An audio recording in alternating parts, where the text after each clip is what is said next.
This year, Hurricane Melissa tested many lives and livelihoods across Jamaica. But Jamaicans are resilient. And the Andrew Holness administration and the Ministry of Industry, Investment and Commerce are standing right beside Jamaicans with support for them and their businesses. Small retailers, farmers, and small businesses depend on spaces like these to earn a living every day. Here at Border St. Elizabeth, the government is building these new shops to get vendors, businesses back up and productive.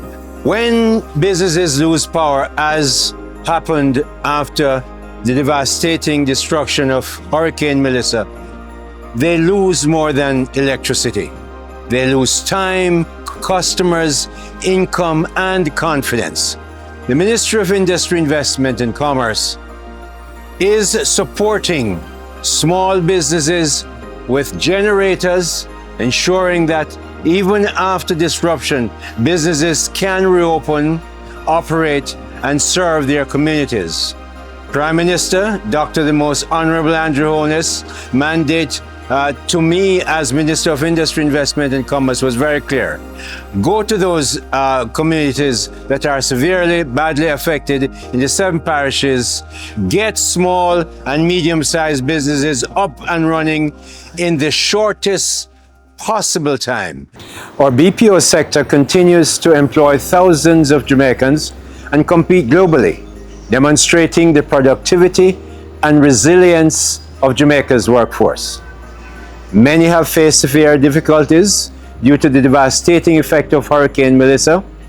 However, they have dug deep and found beautiful sources of Jamaicans' resilience that help them to recover and to succeed. The Andrew Holness administration has stood firmly with these BPO operators. Jamaica is open for business and investment, and our manufacturers are producing more, first to meet our local needs, and then to get back to export as quickly as possible. This Christmas, we are very thankful as we celebrate the birth of Jesus Christ and His many mercies that sustain us to get back up, get to work, and restore livelihoods across Jamaica. Let's rebuild forward together. Merry Christmas and a very Happy New Year to my fellow, quite formidable Jamaicans.